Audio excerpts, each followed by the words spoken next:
Well, hi, and thanks for attending with us today on Unstoppable Mindset, where inclusion, diversity, and the unexpected meet. But today we get to do a little bit of all of that. I have the honor to have a chance to chat with Kene Erike, and he will tell us all about his name, I understand, along with a whole bunch of other stuff. And so we hope that you'll enjoy the next hour or so with us. And I invite you at the end to give us a 5-star rating. I hope you'll do that, and we'll talk more about that later. But Kene, welcome to Unstoppable Mindset. And thanks for joining us. Thanks for having me, Michael. I know you've been talking to me for a number of months about appearing on the podcast. I'm just really glad we're able to get that done today. So I'm happy to be here. Thank you. I am glad as well. And I'm really appreciate you taking the time to come on. Kene is in New York. So it's about 5:30 in the afternoon where you are right now, which is fine. Mm-hmm. And are you getting snow? No, although there was a light dusting of snow last week. Didn't last because it was only like maybe 33, 34, so it was inclined to melt. But fortunately, we've been able to dodge that. So happy. We got down to out here in Victorville, in California, we got to 26 last night, so it got down low, but we don't tend to get most of the precipitation. The ski places up in Big Bear, which is about 30 miles from here, hog it all, so we don't get any. So I take it you must be elevated above sea level quite some bit if you guys are getting snow. We're about 2,850 feet above sea level. Yeah. But the snow usually comes a little bit higher than that, but we do get the benefit of the cold temperatures. Isn't that one of the, that's funny to me, because usually one of the things people love about being in California is usually supposed to be, it's supposed to be temperate. Never supposed to get below 40 degrees, but depends on where you live in California. Yeah, exactly. There is a lot of truth to the fact that you can be at the beach swimming and get in a car and go 2.5 hours and be up skiing. That's the beauty of a big state like California with all range of weather there. So that's something worthwhile. Right.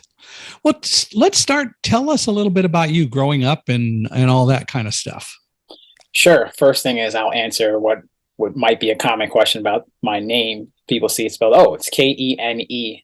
Is that like a ghetto version of Kenny? No, not at all. My real first name is actually Kenechukwu. Kenechukwu. It means thank God in Igbo. That's a tribe in Nigeria. And often I go by Kenny for short, just to save time and such. So I would say growing up, I was reserved. I could be talkative depending on the group I was in, but I was always, how I would describe it, cerebral in the way I did things. I like to try to think through problems, although sometimes a lot of people who are very intellectual, they kind of get stuck by the book. That wasn't me at all. I was always about, I don't feel like I'm constrained by convention. I care about finding what works for me. I don't see life as just one answer on some science test that can be accepted. It's like, I try to eliminate preconceived notions about what's possible so I can try to find many answers to the problem, any of which could be useful in that particular time. And even how I would describe myself now, I would say has evolved in like the last 6 or 8 months due to various life events. I would say, and this is something women listening might appreciate, I've become much more emotionally available, better at thinking and articulating my feelings and thoughts in a way that allows people to connect with them more. And I would just say I was always open to learning more and doing more. I didn't see or think that I had to be a specific type of person or do a specific type of thing. I always thought that who I was as a person could evolve. I have certain core principles, but I'm not married to any particular thing about who I am. So that's how I would describe how I was growing up. And even now, more so. Did anything happen that kind of made you that way, or were you just always sort of open and curious and flexible? Or I would definitely say, sorry to cut you off, Mike. No, I would definitely say intellectually curious. That's what allowed me to continue to grow and learn and evolve. I didn't think that because I did well in school, so I want to limit myself to what I do well. It's like, no, I'd actually want to learn more about what the world's about, because you never know who you're going to be down the road. Who you are at 15 is going to be different than who you are at 25, who's going to be different than who you are at 35. So I always wanted to listen and learn things. Like I'm not the kind of person who had an ego so big that, like, if some 6-year-old told me something I thought was interesting, I'd actually be willing to listen to it. It's like, hey, can I learn from this? Doesn't matter what the source of the information is. It's the information I cared about. So I would say, I don't know that there was anything per se that led me to developing that mindset. It's just that I like to learn. And I think if you like to learn, you tend to skew towards being more willing to listen and evolve, more so than people that think they know everything, which ironically might suggest you might not know everything. You're in New York. Were you from New York originally? Yes, I was born in Queens. As a young child, I lived in Rhode Island, but I've lived in New York in different parts of life. I went to school upstate New York, spent most of my life down in Long Island. So. How much of an influence were your parents, do you think, on your whole approach to life of being curious, intellectually curious, wanting to learn and grow? Did they foster that and help instill that in you?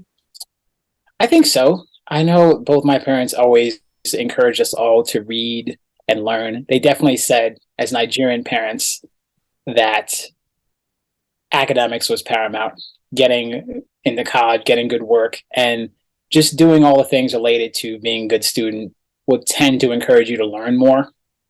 There might be some emphasis on, with some families, on just doing well on tests, and that's important, but also learning for learning's sake. Like my mom used to take us to a library a lot, and both parents would help us with homework if we needed it. But they always encouraged us not to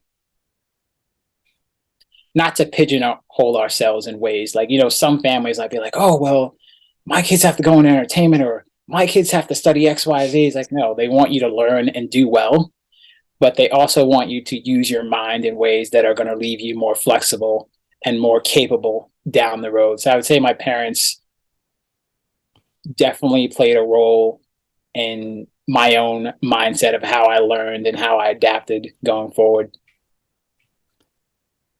So where did you go to college? Or did you? Yeah, I did. I did go to college. I went to Cornell University, upstate New York. It's a whole different world there.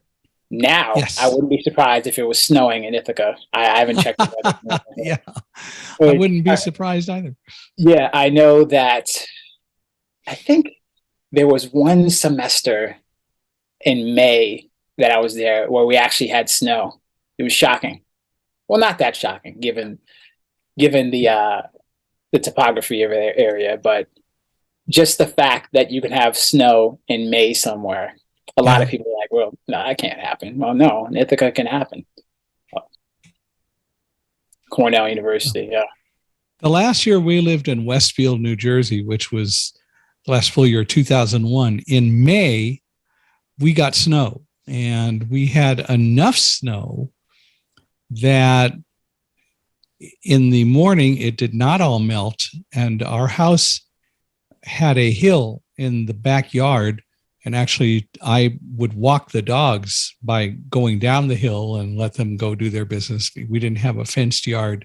Uh-huh. And there was enough snow that it didn't melt, and that hill became totally ice flow, slick as glass.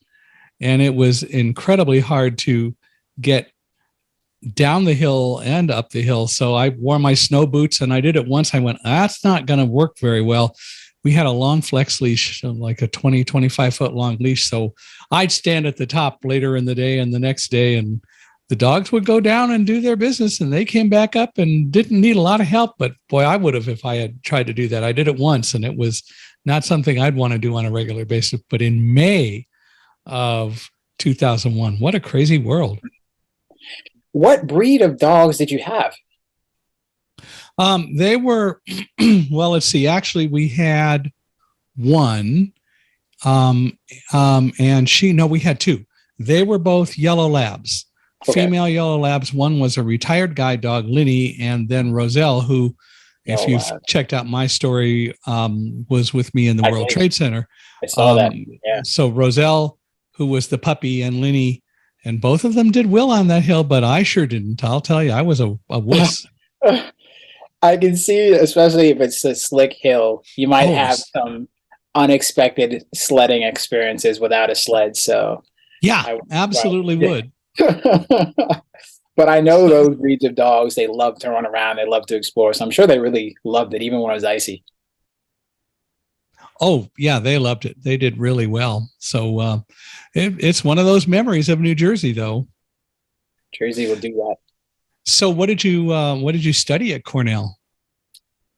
I studied, you know what? I should actually backtrack. I can tell you what led to me studying what I studied. So that's actually a good segue that you mentioned your dogs. I actually initially went to Cornell to study animal science. It's the number one school in the world of veterinary medicine, always has been for years and years. I can't see that changing. Yeah.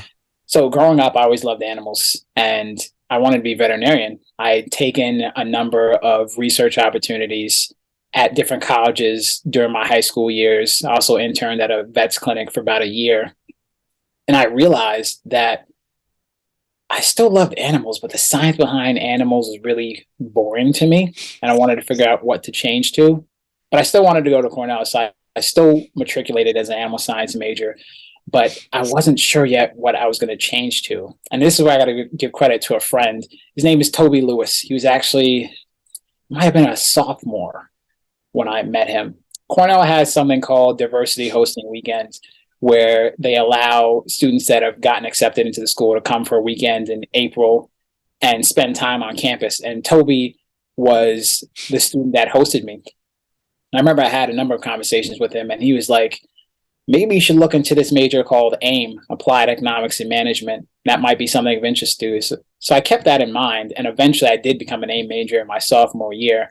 And AIM again is applied Economics and Management. And management. Yeah. Okay. So a lot of what they do, a lot of the coursework entails is some social psychology, econ, marketing, a lot of business related things that you would study in the major. And it fit with me because I've always been interested in how people interact with each other, which kind of colors the work I do now. So the major made sense. I never lost my love for animals, so I love animals, but this major made sense for me. That's what I studied there. So you didn't talk yourself into going to restaurant and hotel management at Cornell, huh? No, but I would go into Statler every now and then because they had really good food there. The whole campus mostly had good food. I give them credit for that. And I took some classes. I think I took one class that was in the hotel school, and I knew a lot of people in the hotel school as well. So you kind of get that experience offhand through just walking around. Maybe next time I go to Ithaca, I don't know when that'll be. I might actually stay at the Statler because I never actually stayed at the Statler. But yeah. I have a friend who many years ago went and matriculated in that school. So she talks about it every so often. But how does she like it? She loved it. She had a lot of fun. I don't know that she used it all that much, but she did. She did some, but now she's retired and doesn't do that. So there you go.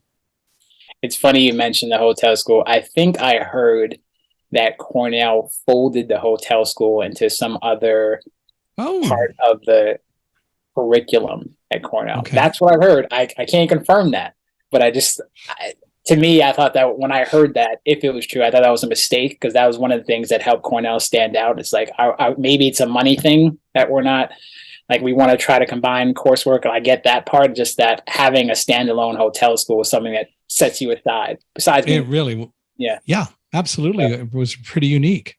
Yeah. Well, higher ups make those decisions. So yeah, they do. Sometimes they're good and sometimes they're not. Yeah. Mm-hmm. So what did you do after you graduated? So like a lot of people, I wasn't sure what I wanted to do. I had some themes about my life. Like I've always enjoyed solving problems with how people interact with each other, both the business side and social side. That kind of colors my work now.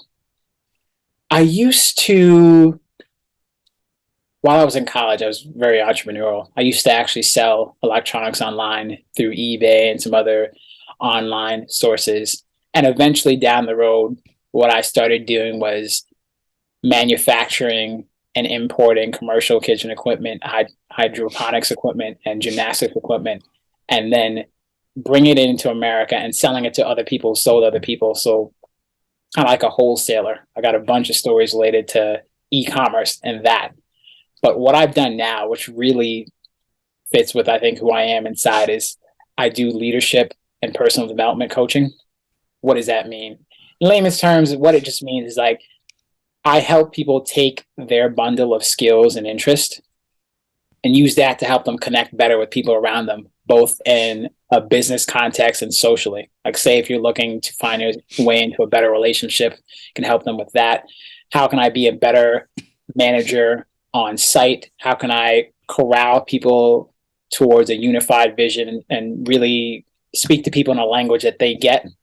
How can I connect with customers better in a way that's authentic, but still puts the interest of both my potential clients and myself at the forefront? So that's much of what I do, as well as career related services like creating resumes and cover letters, CVs, helping with interview and negotiation strategy. So really solving problems in those areas. That's what I do now. And that really fits with, I think, what I was made to do.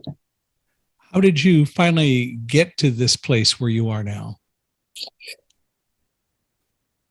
Trial and error. I remember a lot of older adults said when I was trying to figure out what I want to do, because I actually thought about going to graduate school and becoming some sort of psychologist or therapist. And many adults who give me advice are like, you just got to keep trying things and see what fits. I worked for the government for a while, for a couple of years, helping with nonprofits, senior citizens, and veterans save money on their property taxes. So that was always an interesting line. You get an idea of what's out there in both the public and private sector, and just different experiences. There were times that I'd work temp jobs over the years when I'm trying to figure out what I'm going to do in addition to the work I'm already doing, different entrepreneurial experiences. And I just found that certain themes fit with me. Like, I love to diagnose what sort of problems are happening with whatever situation I'm in and try to figure out, all right, what's this person's motivation? What are their strengths and development areas that we can use to solve whatever problem we're doing? And not just coming up with solutions, but coming up with solutions that were palatable to whoever I was talking to. Like, you can't use a one size fits all solution for everyone. You've got to be able to say, okay, this is who is participating in the situation. What do I do to help everyone involved accomplish whatever goal they're trying to do? So diagnosing problems, being able to create solutions that were practical, not ivory tower or,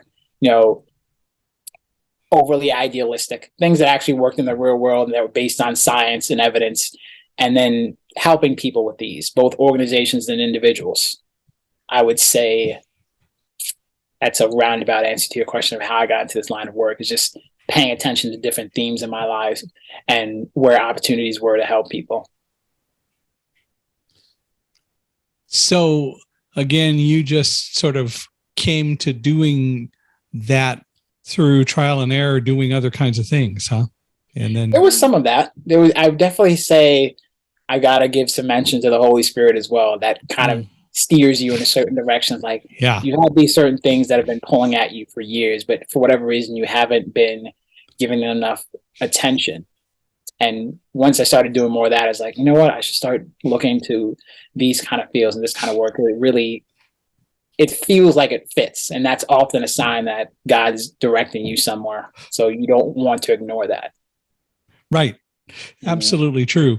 But you did throw a big temptation out there. So I do have to ask, you said you had all sorts of stories about the time that you were doing wholesale type things and so on. Love to hear some stories. All right, I'll give you one story. There you go. This is like a summary of something that transpired a few years ago. It actually, a version of the story made it into New York Times one week in the business section. So one of the more popular items I used to sell online, I would manufacture it and bring it in, was a mini donut machine. Certain restaurants, entrepreneurs love to make donuts, so it was a good seller. And I would frequently sell this machine on eBay for, depending on the time of year, around like $1,500 or so.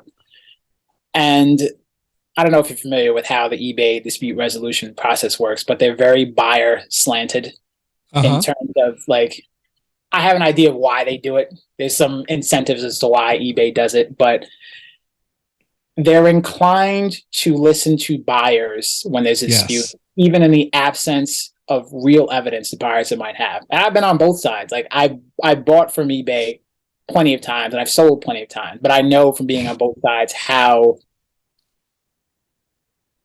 biased they can be and how they rule on certain things. Anyhow, so I sold this machine to a particular lady. I tested it. I actually had the assembler's video it's being used before I shipped to her. So I had proof that it actually worked. Mountains of evidence. Buyer gets the item, and I should actually backtrack here. This machine, it's a commercial kitchen equipment. So it's not something that the average person can plug into their home outlet and it'll work. It requires a certain amount of amperes and voltage to work. And because I understand this and I like to make sure people get what they need, I was painstakingly clear in most of my listings about certain things that required a specific environment. And with this machine, it required a certain electrical environment. So I put that in bold, like, do not buy this if you don't have X, Y, Z. But people try to buy it because sometimes they don't understand electricity, et cetera, et cetera. Anyhow, so a lady bought it. You claimed it didn't work. She described the symptoms of what was happening. I knew just by listening to it, they said she probably didn't have the right electrical environment for it. Anyhow, I told her, all right, you can return it. You have to abide by the return conditions, which means you have to pay to ship it back because this is like an 80-pound machine. So it costs a lot of money to ship. Anyhow, we had some back and forth. She told eBay that the machine didn't work. And despite mountains of evidence that I sent to eBay showing that the machine worked, they sided with her and they were going to stick me with the bill of not only paying to have it returned to myself, but to give the lady her money back. But it's like, you've already used it and et cetera. Anyhow, so rather than just settle with what eBay was telling me, I have to pay X, Y, Z to resolve this problem. I'm like, you know what? I'm not going to deal with this. I decided I'm going to write to the New York Times. There was a particular column that used to run called The Haggler. He was like a consumer affairs reporter. Yeah, I used to love reading his stuff. So I'm like, I'm creative. Let me come up with a solution. So I write to the guy, I pitch him the story. I said, listen, this is what happened. I think it'll be a great story. Your readers are going to love reading this. And he went for it. He's like, yeah, this is actually really good. So I told him the story. He ran the story in the New York Times. It was like the front page of Business Times that particular Sunday. That Monday, like 2 or 3 eBay execs called me trying to solve the problem now. All of a sudden, I've got their attention now. And eventually the problem was solved, which was good to my satisfaction. And another coup that I really appreciated the Haggler, he actually did some research on me and he mentioned my book. I didn't even tell him I had this book. He mentioned my book, I guess because the title is particularly controversial and attention grabbing. Title of the book is called No Doesn't Always Mean No. That required a subtitle, Strategies for Influencing Behavior and Winning Cooperation. So it was a nod to one of Dale Carnegie's famous books I was a fan of. And he mentioned the book in the column, which was nice. And I got some attention for that. But that's just one story related to the wholesale business. There's a whole bunch of things. Like I've been in it for years, researching how to find certain sellers, both US and international. I've got a bunch of like research and skills related to that. I've helped other people do it in some aspects. So that's just one story of many I thought would be useful. So. That's pretty cool. Well, at least it did get resolved and you found a real creative way to make it get resolved, which was of course a good thing. That's what I try to do. I never feel like I'm boxed in. Like a lot of people feel like, oh, well, you can't do this. This is how it's always been done. Like, why? Why can't you do this? Yeah. Start asking why, start letting your mind run the gamut of potentials and you'll come up with all sorts of solutions. That's really what I help a lot of my clients do as well. Is like, people told you this couldn't work. Why? Let's examine that. So, you know, as a guy who's also been in sales pretty much my whole adult life, I could make the case I've always been in sales because as a blind person, I got to sell to convince people to let me do stuff. But I've been in professional sales. Yeah, I've had some really great sales stories. I had one situation where I was going to Pittsburgh to meet one of our customers who I'd sold a lot of products to. Okay. I'd only ever known him on the phone, and he had placed an order, and I was going to Pittsburgh coincidentally at the time that the order was to ship to him. And it was supposed to actually arrive the day I left. I guess the day I was to get to Pittsburgh. And no, the day I left. And so I had left California to fly, and he called ticked off because the product hadn't arrived and they had an urgent need for it. And we had committed to getting it there by a certain date. Mm-hmm. And I had actually gone down the day before to the shipping dock and touched the box and said, now this is going to Dale at Westinghouse in Pittsburgh, right? And they said, yeah, it's all set up. Well, I left and I had told him, I actually left him a message. I went down and saw it on the dock. So the day that I left, he called and spoke to one of my colleagues, and he said, hey, Hinkson said that he went down and saw it on the dock. And my friend started laughing all over the place. What do you mean he said he saw it on the dock? He's blind. So, really pretty hilarious. So when I got there, he said, what is this? And I said, look it up in the dictionary. To see is to perceive. I went and touched the box. Well, it turns out the president decided there was somebody else more important than Westinghouse that needed the product, and he stole it away, which is something, unfortunately, that they were prone to do sometimes. And so it was a little bit frustrating. We dealt with it, but, sales is really fun, and you get to see all sorts of human beings, and you get to see all sorts of people. And what a great learning environment. Unlike you, I'm a great Dale Carnegie fan. In fact, I learned to sell by taking the Dale Carnegie sales course. Oh, yeah, I've heard good things about it, so I won't blame you there. But so how did you actually find out who took it or no? I don't know what customer, but apparently somebody said that there was someone who absolutely was desperate to get this product. And so he reallocated, the president of our company reallocated the product so it didn't go to my customer, it went somewhere else. So I don't know where it went, but then they built something and got it to him the next day. But still, it was a day late. And yeah, it was. It does, except fortunately for me, I was in Pittsburgh, and so I was also able to help deal with it. Okay, you were able to mollify him some. That's good. Yeah. We were pretty good friends. We had been working together for more than a year, but still, it's really frustrating when those kinds of things happen. I know, especially when it seems like it's out of your control. Well, and as you said, it's all about why and how do you deal with it? Well, you can't just ignore it. And so you learn how to deal with those stressful situations without getting stressed. And that's the big issue, of course. Mm-hmm. So you went in from wholesale and the kinds of things and the development that you were doing. So what exactly do you do today? So I do leadership development with a number of folks and organizations. I actually specialize. I have a special cadre of folks that I work with in the neurodiverse community. So folks and families impacted by ADHD, Asperger's, autism, other challenges that I work with. I'm both with helping them find and land jobs that feel like they're made for them, giving them certain strategies to connect with people socially in a way that's authentic for them, that allows them to achieve a lot of their goals, as well as understanding that what I'll say is this, is that neurodiverse area is a very underserved population. Mm-hmm.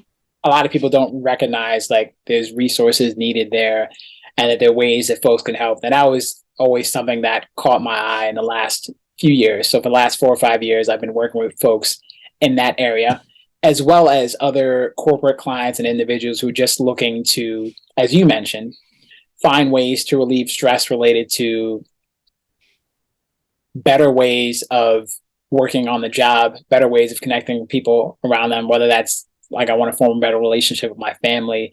I want to find my ways into relationships that jibe with who I am and not feel like I'm being taken advantage of or I'm not going to be safe and secure, whether that entails using your skills to grow a business, like what sort of talents and abilities would mesh best with what areas, coming up with solutions and strategies for that. So that's a lot of the work that I do, both one-on-one and group coaching and workshops for folks. So that's what I've been doing.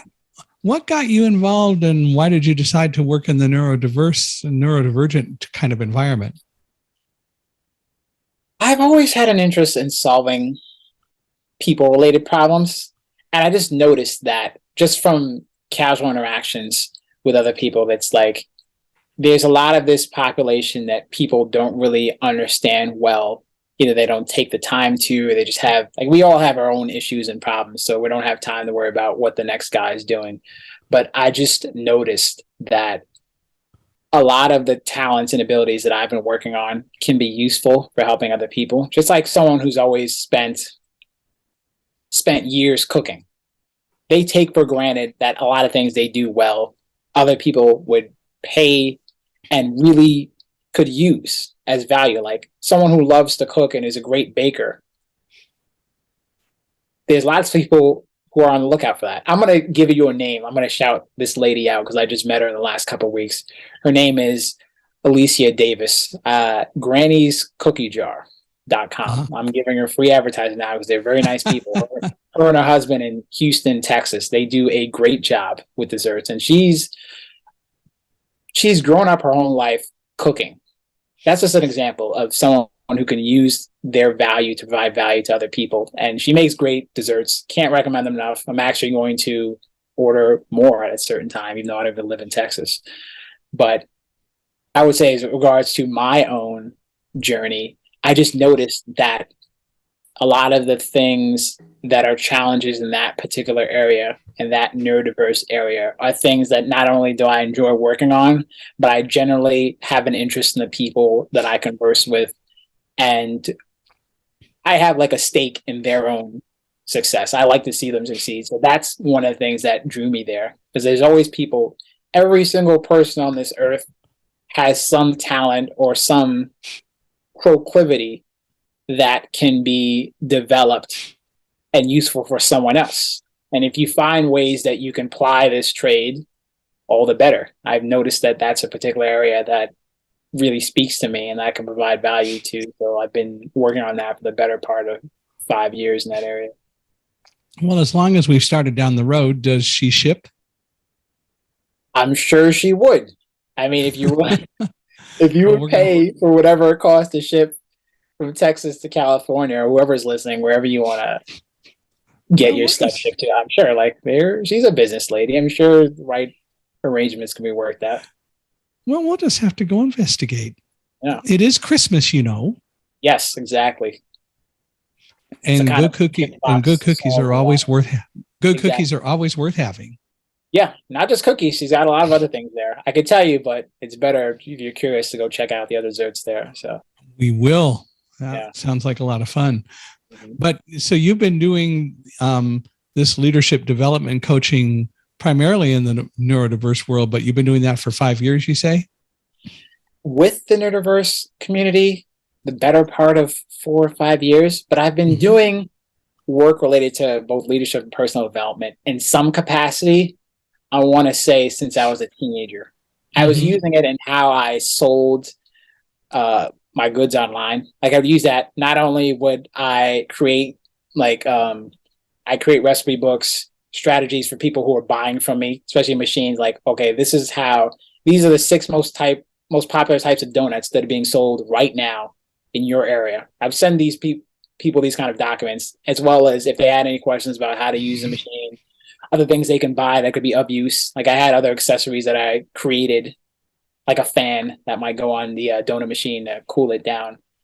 And that's how some of my coaching would find its way into other business, as well as personal coaching I would do with other people I know.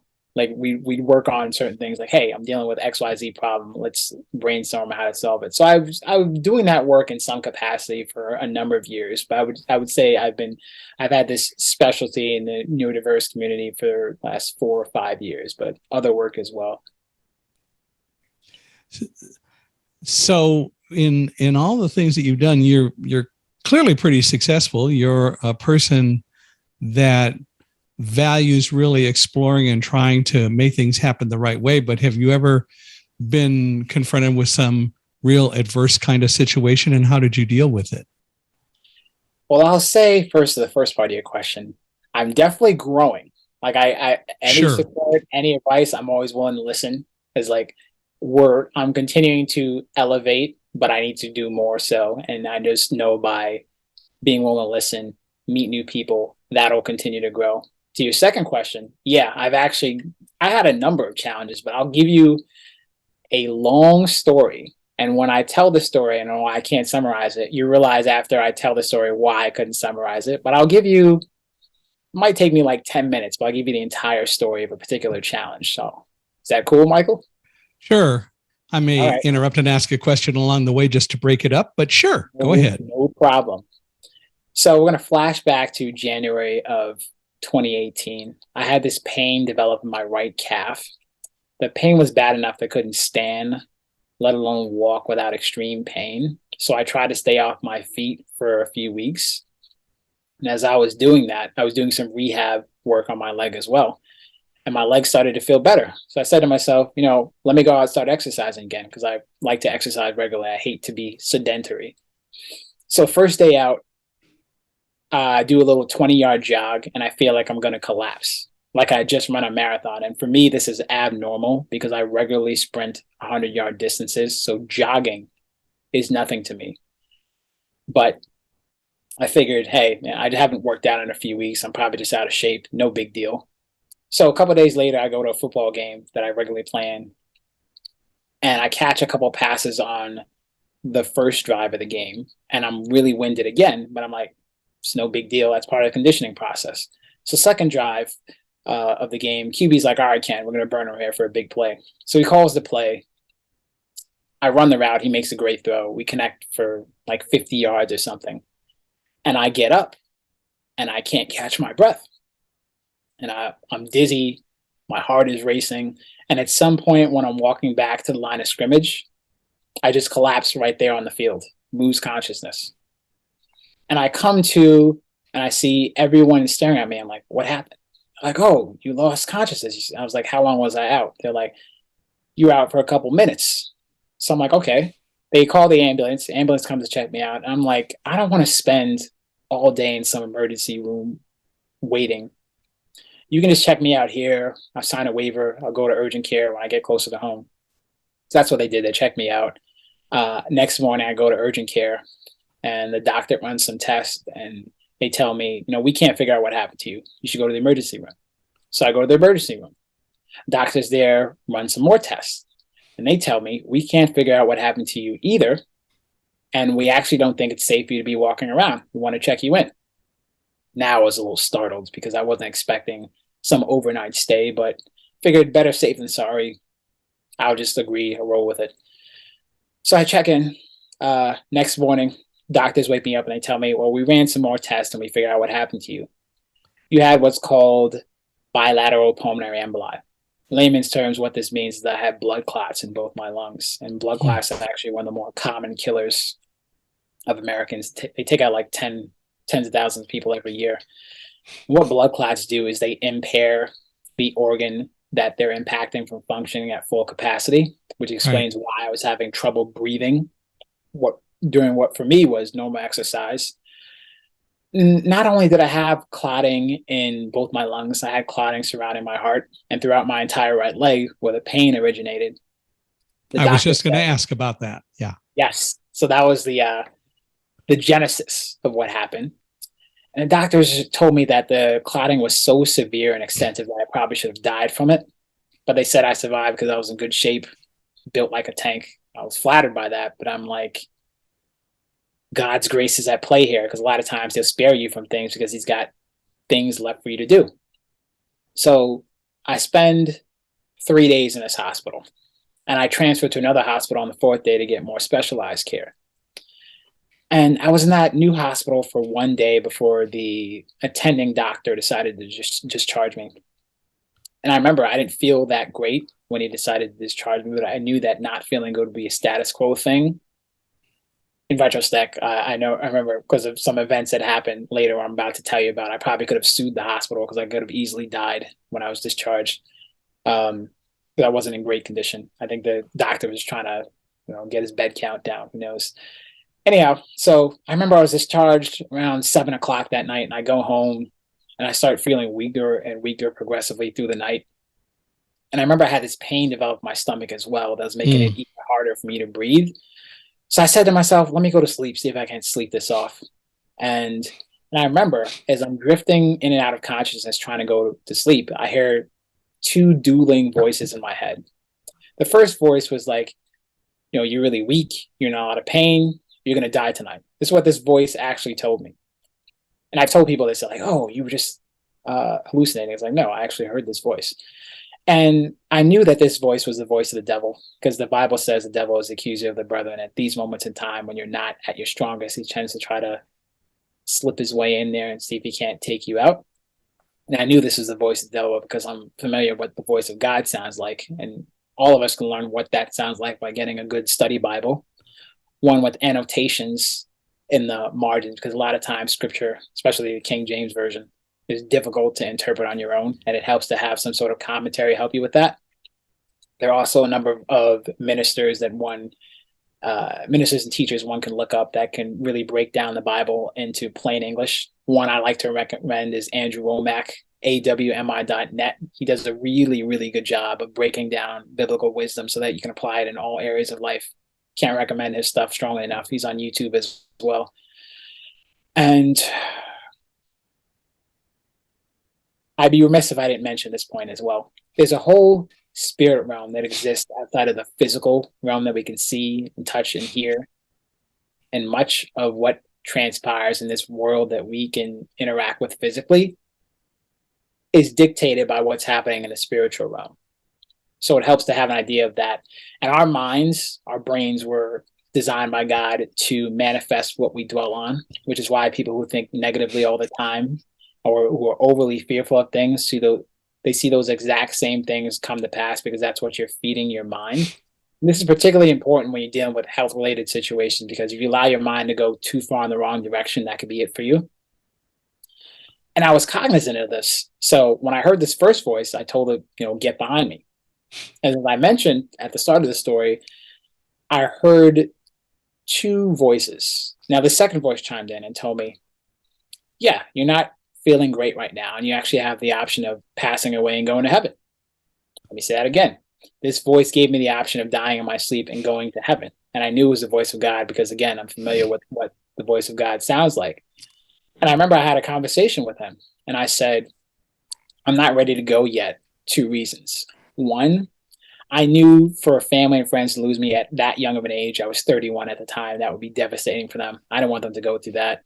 I also had some missions that I had yet to see come to pass that I wanted to make come to pass. So I said to God, I'm not ready to go yet. What are my options? He said, you want to stick around? This is what's going to happen. You're going to get up. You're going to go back to the hospital. And as a condition of your survival, you have to share this story with others as a testimony.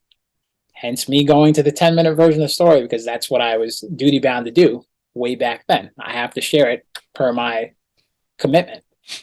So I said, fine, deal. Right then I snap back awake and I get a ride back to the hospital. And I remember it was maybe midnight or 1 a.m. or so. So I'd only be gone for a few hours from the hospital. And I get readmitted to the hospital and I end up spending another 6 days there. How I passed the time there was I watched some bad daytime TV that I normally might not get a chance to watch. Definitely a little Maury. I hadn't seen Maury in a while. I did a lot of reading. I did a ton of writing because I wanted to fulfill my end of the promise and remember everything that was happening so I could be able to, like now, 4 years later, to be able to share the story with still crystal clear recollection. I also spent a lot of time conversing with other people in the hospital, doctors, nurses, hospital staff, other patients and their visitors. And what I found in many of my conversations with these people is that a lot of people live lives of quiet desperation where there's some sort of emptiness that's lingering there. Sometimes they try to fill that with watching YouTube, TV, music, partying. stuffing themselves with food, whatever it is, to kind of drown out that silence and saying, hey, is there more? And there's really no substitute for that vacancy inside us but a relationship with God. And absent that, that emptiness doesn't really go away. And because people don't understand this fact, it often leads them into dire straits, unfortunately. I'll give you another mini story. While I was in the hospital, I didn't want to lay in bed all day. I was there for a while. So I was like, I need to get up and walk around. Once it was safe for me to move around, I started walking around regularly around the hospital floor. And every day I would pass by a lady a couple doors down from me. And there was always a hospital attendee with a desk inside of her room with her. Finally, I asked them, like, what's the deal? Why is there always a hospital employee in this room with her? And they told me. So the lady was a single mom, worked in the legal fields. I still remember her name because I sent her an email way back when. And she was in the hospital because she tried to commit suicide. I don't know what the story was. I only spoke to her briefly. But, for whatever reason, she just got to the end of her rope and decided like that was the best alternative for her. And really, like, this is something that can happen to anyone if you don't have a way of tackling some of the inner demons inside you. You have this emptiness that feels like it's not going to go away. People, they just undergo and decide to go through all sorts of drastic action to resolve it. It could lead to problems. And let me be clear about what I mean by a relationship with God. I don't mean just cracking open your Bible once a week or going to church once or twice a year. I mean developing a kind of close relationship you would with God, the same way you would with a spouse or a really good friend that's close to you. And there's all sorts of value and benefits related to that relationship that'll steer you through tough times. So I ended up staying in the hospital for a total of, it was like 9 days or so over 2 hospital stays. I got out of the hospital in late January of 2018. I had to take medication every 12 hours for the next 10 months to prevent myself from reclotting. That was a whole ordeal. I had to stick out of sports, a bunch of other things, and be very careful about the kind of contact that I had, because I was still, the blood thinners made you more susceptible to internal bleeding. So I had to be careful about a lot of things. Finally got off the medication around Thanksgiving of 2018. And I had some blood work done in January of 2019 to get some more answers. And the hematologist told me that my blood was now, quote, okay. We were never able to get answers as to why I had the class in the first place. It wasn't genetic. I suspect it might have been spiritual or something else. But I would say that is a very long story related to me having to deal with something traumatic, as you asked. So that's my answer to your question. Well, I appreciate the story, and I value it and agree with you. And the relationship with God is certainly something that we talk a lot about. What most people never do is take the time just to get quiet and listen and really think about what is occurring in their lives, listen for guidance to evaluate what's going on in our lives. We think we have all the answers, and the reality is most of the time we don't, because we don't listen to get the answers. My favorite example of that is I love to play Trivial Pursuit. Okay. All right. Fun game. Yeah. And how many times, and I gather you play Trivial Pursuit? I've played it, I think, one time in my entire life, but I don't know the concept. Yes, you know the concept. Yeah. How many times do you think that someone is playing the game and someone asks them a question and the answer flashes in their mind and they go, no, it isn't that, it's this. They give the wrong answer and they didn't listen to what their heart said. And I'd say that happens a lot. It happens a lot. And it's one of those things where we don't learn to listen to the voice in us that's guiding us. And we've talked about that on this podcast before. And I don't think that's crazy. I don't think it's hokey. The reality is, one of the things that I've begun to do of late is to start to write a book, and it's now gone to the publisher with our first draft, trying to teach people how to control fear. Because I worked in doing some things prior to September 11th that helped me create a mindset so that I wasn't at all afraid on September 11th. I observed things. There were a variety of things that happened. And I've talked about not being afraid, but I've never taught people how to not be afraid, or I should rephrase that, how to control their fear and use the fear in a positive way rather than, as I put it, being blinded by fear.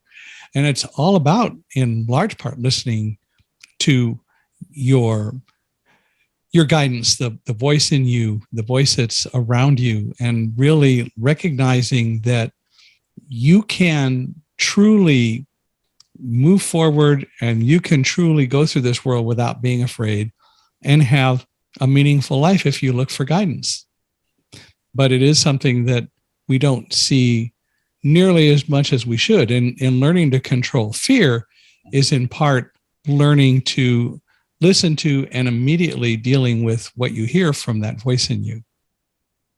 Okay, let me flip roles here and act as the podcast interviewer instead of the interview. help you promote the book, Michael. So can you give us one strategy one can use to suppress fear? At the end, well, it's learning to deal with fear, not suppressing, but redirecting. Okay. And so one of the things that I encourage people in the book to do is to take time at the end of every day, relax, look back at the day, what worked, what didn't work, and even the things that went well, what could you have done to make them go better? And the things that didn't go well, why didn't they go well? Don't beat yourself up over it. Don't become afraid because it didn't work. What can you learn from it so you won't do that again? And those kinds of exercises and practices, if you put them to use in your life, will help you deal with whatever comes along. And specifically, I deal with the unexpected life challenges that suddenly we get and we face. Okay. September 11th is a perfect example.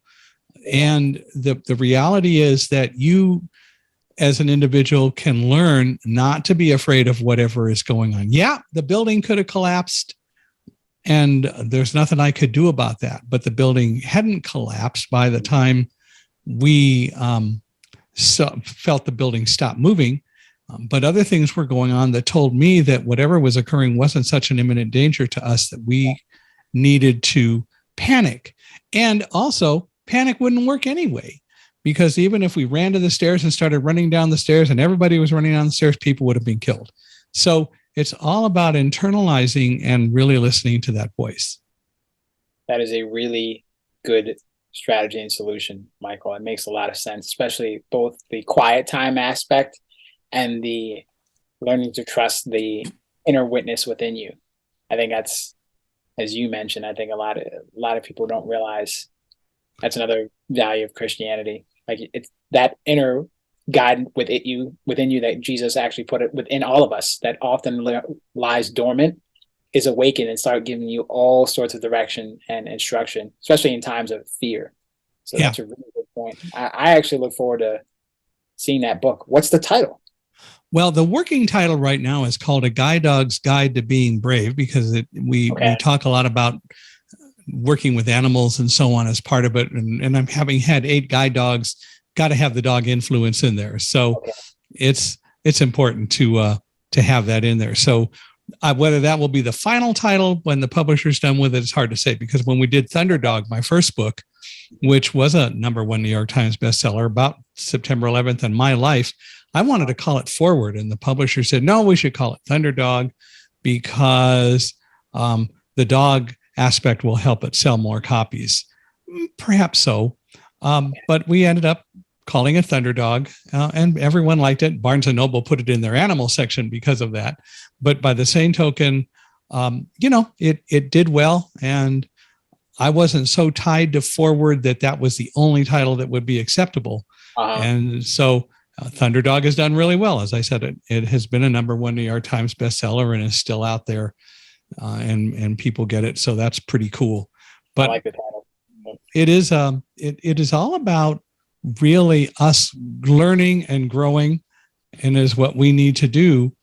We don't do enough of that, and we should do more of it. So you you are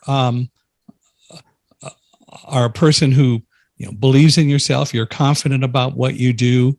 On the other hand, I don't hear ego in you. I hear confidence and I hear knowledge. What kind of advice or what kind of knowledge can you pass along and impart to people about how to create that kind of a mindset in our lives? Well, I would say, ironically, there were some people in my life who might disagree with the ego thing, but that's why I mentioned it at the start. Yeah, At the I start, hear you. who I've been becoming has evolved over the last 6 to 8 months of people that are paying attention in my life. So I've learned to kind of call that aspect of me, but I've always been open to learning. And that's one key, one best practice, being open to learning. In terms of the building confidence thing, I'm aware of the insecurities I have and I've had and how to overcome that. So I've had to continue to grow in that aspect. I'd say I can think of 4 things off the top of my head that are very useful for building confidence and dealing with a lot of things like imposter syndrome. The first one is visualization, the ability to see in your mind's eye what it's like to accomplish a goal, what it's like to do the things that help you accomplish the goal, and how you can put that visualization to uses. You don't want to use visualization as like a third party perspective view, as though you're watching something on a television. You want to first person, as though you're seeing it through your own eyes. You want to visualize the steps you need to take, what it feels like to accomplish the goal in order to get it done. Because those mental reps are just as effective as physical reps. That's been proven scientifically. I'll give you an example. Say you want to lose, I'm not just going to say 10 pounds. When I hear people make weight loss goals, I don't think they're specific enough. All pounds aren't equal. You're going to look different losing 10 pounds of muscle versus 10 pounds of fat, or like 3 pounds of fat and 7 pounds of muscle. Like, let's make your goal 10 pounds of fat loss. That's a really good thing to do. So how would we visualize that? First off, you want to think about the sort of activities that you're going to do. So you're going to change up how you eat. You're definitely going to want to cut down on some carbs, some non-fibrous carbs. So these are carbs that break down into like sugar, things like oats, rice, a lot of desserts. You want to limit those, as well as eat more protein. Like, you want to try to, I think 0.7 or 0.8 grams per pound of body weight. So let's say you weigh 100 pounds, you want to try to get 70 pounds of protein per day. And you want to visualize what it's like to eat the foods that are going to help you lose fat, what it's like to do the exercise going to help you lose fat. I would highly recommend more high intensity stuff rather than slow, steady state jogging, etc. That's an aside though. And you want to visualize what you'll look like and feel like when it's all said and done. That helps you. That's one thing you can do to build confidence. Another thing you can do to build confidence is what we call dedicated practice. And that's just not practice where you're going out and doing some action over and over again. This is methodical practice where you're actively working on improving some of your areas of deficiency. So let's say I want to do a better job of hitting a baseball. I'm going out, I'm taking a bunch of swings in the batting cage. I'm thinking about my stance. I'm thinking about, and what I've learned, like as a casual baseball fan, but just someone who likes mastery of skills in general, it's not, your form is not nearly as important as having a good eye as to what pitches to hit, which pitches to stay away from, especially based on the count. So you want to work on, if I want to be more of a long ball hitter, what sort of pitches am I holding out for? Practicing that, where I'm specifically working on a specific skill to get better. If I want to be a musician, what kind of chords and scales am I going to play to get better over time? Dedicated practice. That's the second one that can be used for confidence. A third one, this is one that you really don't hear much of, but I think it's a really good idea. It's called keeping a success journal. So in essence, you have a document that you maintain that has the compliments people have given you over the years, the things you've accomplished over the years. And you just write these down. You could say on March 5th, 2020, I completed a 5K in a new time, or just I completed a 5K period. And you maintain this document not just to show yourself in the future, hey, I was able to do XYZ, which can boost your confidence in the moment and help you with self-esteem, but it just gives you a running list of things that you can refer to, which is useful. Fourth thing I would say is, like, it's an underlying theme of this conversation, is if you ground yourself in something bigger than yourself, Christianity helps here, where you understand that you were made for a specific mission, that there exist resources well within your fingertips, Bible, other Christian leaders that can help you generate more of yourself now than you think you can. And that helps the confidence when you have something that's bigger than yourself that you're anchored into. Well, a rising tide lifts all ships. I'm attaching myself to the tide that never stops rising. And that helps. So that would say those are 4 things that can help with building confidence and tackling insecurities. Going back to your losing weight, you said 70 pounds. I think you meant 70 grams of protein, but that's okay. Yeah, I thought that's what I said, like a gram a lot of protein. protein. Yeah. A lot of protein. Okay. But yeah, that's in a Guide Dog's Guide to Being Brave, we talk about things like treasure mapping, vision boarding, and internalizing those things. I tend not to journal a lot, but I tend to leave myself a lot of reminders on my Echo device and other things like that, so that I do keep the same things in the forefront of my mind. And I know that that's something that needs to happen. So I've just found those ways to do it, because even if I write it down in Braille, unless I touch it, it's out of sight. So I do it in a way that it won't escape, I won't escape from it, which is really cool.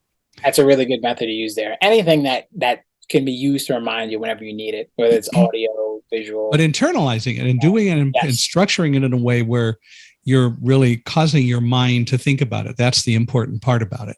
Exactly. And unfortunately, not enough people engage their mind. No. Yeah. No.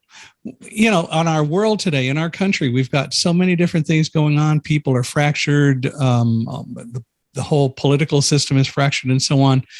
If you were president, what are a couple of things that you would change to help kind of maybe get our world a little bit more centered or functioning a little bit better and people doing better with each other? All right. I'll give you 2. One of them was more idealistic. So with taxes, I think you'd be hard pressed to find a person who would not agree that people pay too much in tax. Or at least I don't know any person who says, hey, I want to pay more in taxes. Nobody I know says that. I don't think you knew anyone that says that. So I would say, like, there's this idea I've heard thrown out some years back. It's called a head tax. In essence, what it means is that everybody pays the same amount of tax, no matter what you make, where you live. It's all based on your age at a particular time. So everyone who's age 25 would pay this amount. And the way I've heard it described, I've heard it described by a few people. I don't know who originated the idea, so I don't want to name someone's name and take away credit from who actually came up with the idea. But ideally, everybody below the age of like 24 or 25 wouldn't be responsible for any income tax. There'd still be other taxes like consumption tax, which makes sense. So like you're buying things at a grocery store, there's sales tax. That's a useful way of generating money. But we give people a reprieve under a certain age, like 25. It makes sense because by then you would have had time to hopefully either graduate college or vocational school or graduate school. And that those early 20 times you're probably dealing with education. So those people will be absolved from taxes, but everybody else would be a scale based on your age. So at 25, let's say you pay, I'm just throwing out a number here, you pay $8,000 a year in income tax, no matter what you make. 35, you pay a different age. 45, and every age until like whatever we decide, maybe we stop charging people tax at age 65. Everyone pay the same. And that, from an equity standpoint, well, people are getting in debate like, well, this person makes 200,000. Why should they pay the same as the person who makes 30,000? Like, you can have those debates. This is why this is more of a pie idea. But it makes sense from like, people don't feel like they're paying too much relative to other people, or you have something that's fair. Although, like, you still have systems of deductions, and this is why it's like one of those ideas that's probably never going to happen. There would be just too many people on one side or the other that would kill the idea if it could roll out. But I think there's merit to it from an equity standpoint. But that's just me thinking. That's one thing. And this is something, if I was president, another idea that I actually wholeheartedly support is finding ways to encourage more free speech and free expression. Not freedom of consequences. I think a lot of people confuse that. They think that because you have the ability to say or do what you want, that means that those actions have no consequences. Like, no, you still, if you say or do something people find objectionable, you might have to pay a penalty for that. And plus, that's an accountability thing too. It's like if you do something to wrong other people, there's no reason why people shouldn't be able to respond to you.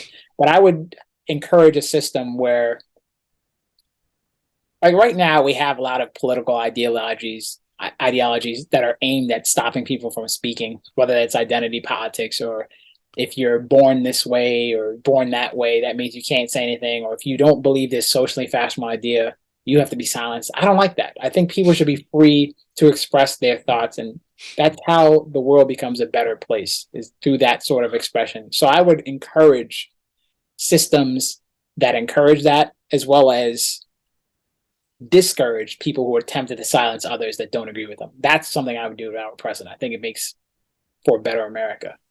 We have lost so much the art of having conversations, and we take so much out on people who we disagree with that we don't leave any room for discussion anymore, which is so unfortunate, because communications through speech is one of the most powerful ways we all can learn about each other and learn about ourselves. Exactly. What advice would you go back and give yourself if you could go back 10 years and talk to Kenny from 10 years ago? What would you tell Kenny?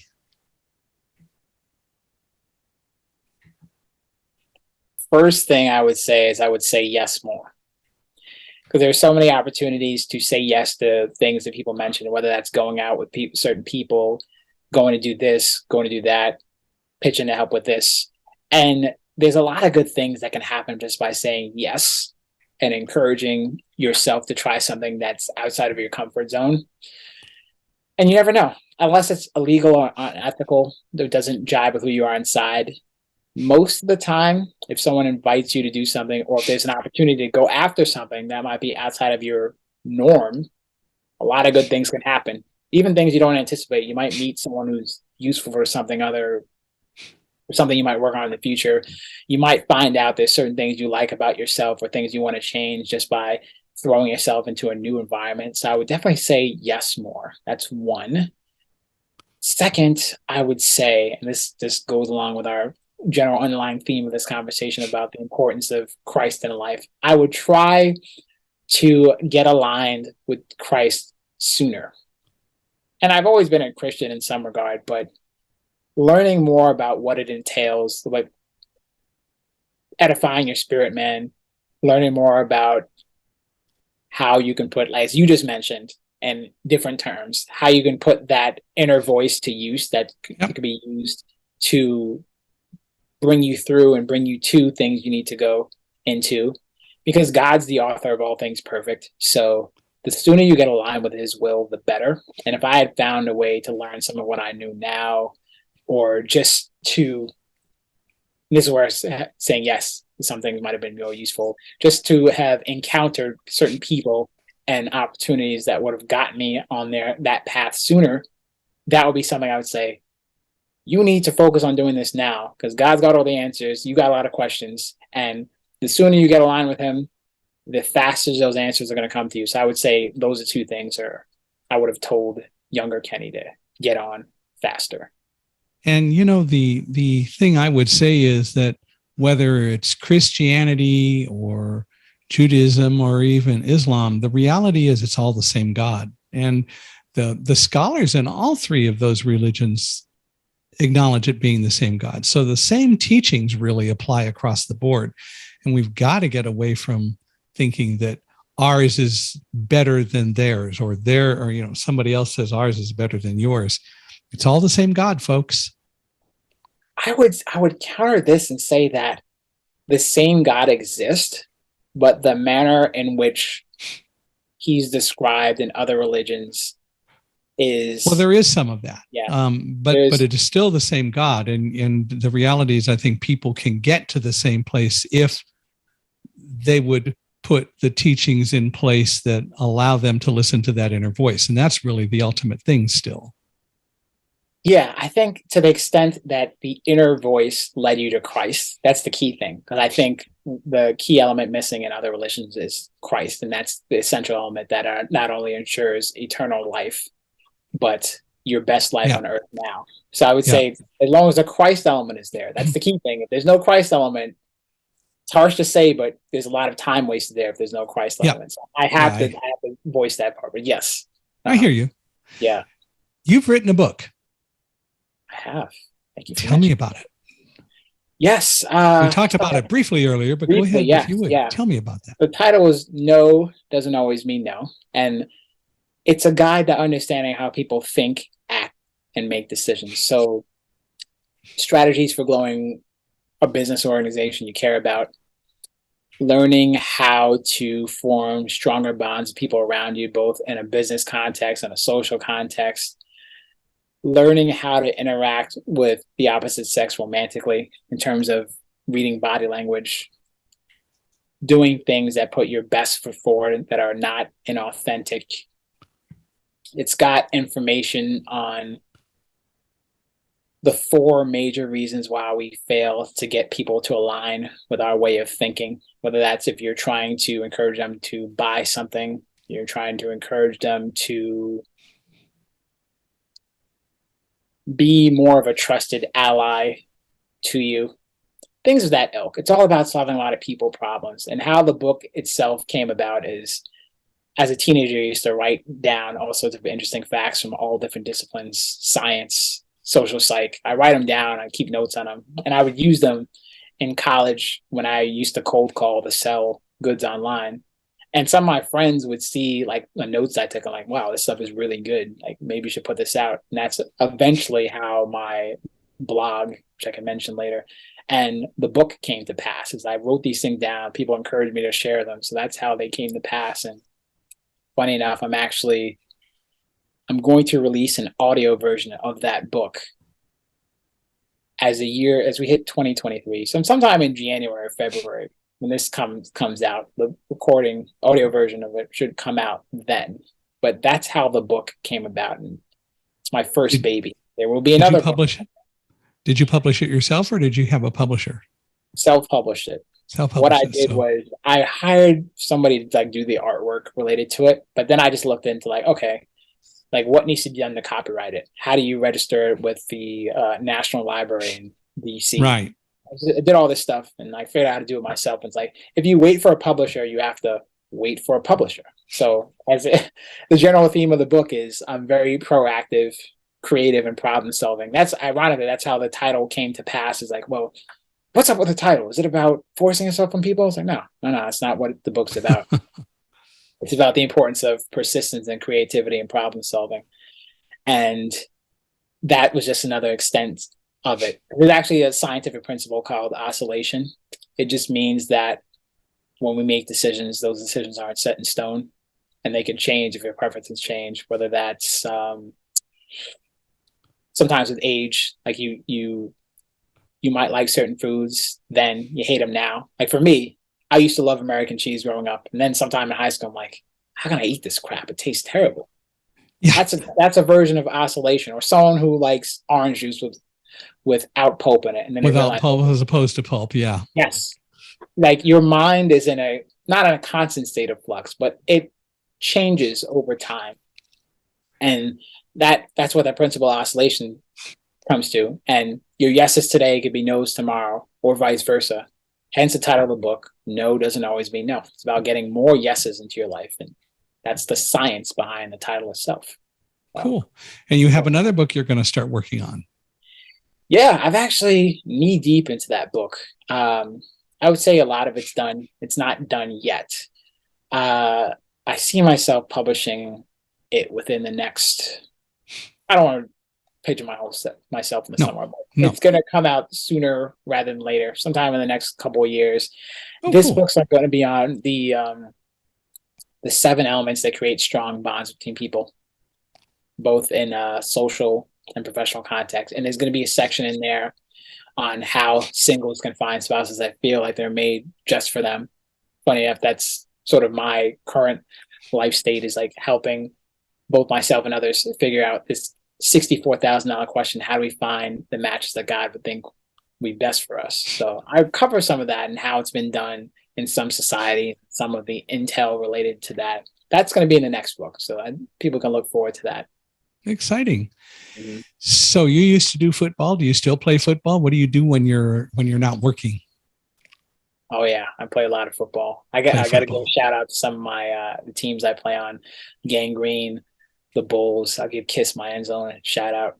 Screwed. Those are a couple of teams I play on. I play some pickup football as well in Queens. Shout out to Waz. That's his game in Queens. So football. I've always been into sports. I used to play a lot of basketball. Not much basketball now. Baseball. Some I used to play. My dad used to coach my little league team way back when. I really don't play baseball anymore. Beach volleyball, I love. I play that in the summers. I love throwing myself around the sand, jumping high, despite being only 5'7", and still be able to block shots from people that are 6 foot or taller. I like that. So I do a lot of sports. I do a lot of training as well in terms of like speed, strength, agility stuff. I'll give my little brother a shout out. His company is Erike Fitness. You can Erike Fitness. You can find some of his links online. We do a lot of the same related training. We train with each other every now and then in terms of like getting faster, jumping around. That can be enjoyable because it's not only good for sports performance, but for your general health as well. The kind of training one does to become a better explosive athlete helps with burning fat and creating the sort of look a lot of women and men want. Yeah. So that helps. I do a lot of reading, love to read. Not much fiction, but a lot of nonfiction related to stuff I like. What else? I mix fiction and non, but that's okay. I'm trying to think. Yeah, there's a few things I like to read fiction wise. Some of the war books. Like one of my friends, I gave him a shout out. His name is Mike. He recommended to me, I think it was in 2009, The Hunger Games, before it became that terrible movie. Yeah. Maybe this is me being elitist, but it's like I watched the first one. I was like, when you read the books were a masterpiece, and to watch the movie, it's like they're very clever. You read them, right? Yes. Excellent. All three of them. I think the first one was the best. That's because the concept was so novel. But they were all good, but not too much fiction. I do a lot of reading. Games, I would say. Board games I still love. My family used to play a lot of board games growing up. Monopoly, Uno. Yeah. We like Taboo when we get together. That's a good game. I used to play a lot of video games. I haven't played much in recent years. I was a big Xbox and Halo fan, so the Halo series, I used to kill people in that game, figuratively, literally, as well. So that's much of what I like to do. I like to spend a lot of quiet time just thinking as well. Like you mentioned before, that sort of quiet get away from things time is useful. And you can still do it within your day where you don't have to go to some remote mountain. You can still do that with your daily life. I'm not going to watch TV right now. I'm just going to sit and think about what needs to be That's right. Those are things I like to do. So, well, so you take on clients and so on today? Yeah, I'm always, like I said, like I wanted to. I'm not being modest. Like I'm always looking to not only hear advice but support. I'm interested in if you got a question or comment about anything, reach out to me. I'm always looking to work with more people. I learn, they learn, everybody wins. So you can always find my work. I can mention my work now or somewhere. Well, yeah. How do people reach out to you? How do they learn about you? Maybe explore working with you and so on. Give us that info. So I'm not a big social media user, but what my handles are usually at KeneErike.com. I have a Twitter account. I have a YouTube page I've barely posted to as well, KE Consulting. My company page is KE Consulting. It's KeneErike.com. That'll take you to the consulting page, as well as my personal blog, where much of my writing got started, justtaptheglass.com. JustTaptheglass.com. And through my company website, you can find my personal blog where I've got maybe 200 plus articles on different subjects from relationships, building confidence, business, fitness, occasional political views on things that are nonsense that are happening. So that's where people can find my work. And as well, I read every email. You send me an email, reach out to me, whether you're looking to tackle some problem in your business or organization, you're looking to make headway in your career, if you got some sort of confidence or social issue you want to work on, I'm all ears. That's how they can find me. Well, I hope people will reach out. Of course, we found you on LinkedIn, which was fun. Yes, I appreciate that. I appreciate you doing it. I appreciate you coming on. If you know of other people you think we ought to explore having as guests, then please let me know and introduce us. We'd love to have them on. And I say that to you who are listening out there. If you know someone who you think we ought to have on as a guest, love to hear from you.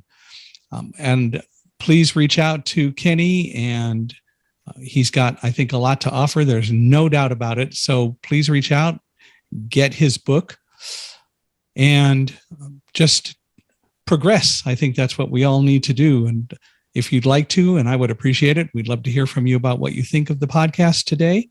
So email me at michaelhi@accessibe, accessibe.com. We haven't even talked about how accessible your website is, Kenny, but we could do that later. But people can also go to www.michaelhingson.com/podcast if they'd like to do something there on the page. But we're available wherever people find podcasts, and I'm sure that we've been listened to from all sorts of sources.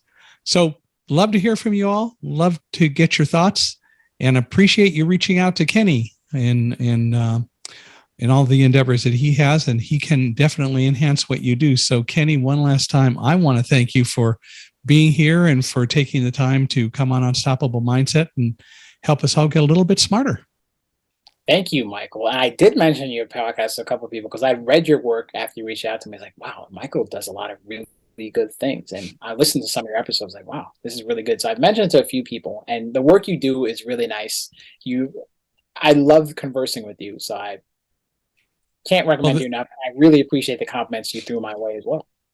Well, let's do it again. And definitely when that new book comes out, we need to have you come back and talk about that. But anytime you want to come back and you have more thoughts, don't you hesitate. Don't wait for me. Love to hear from you, and we will do it.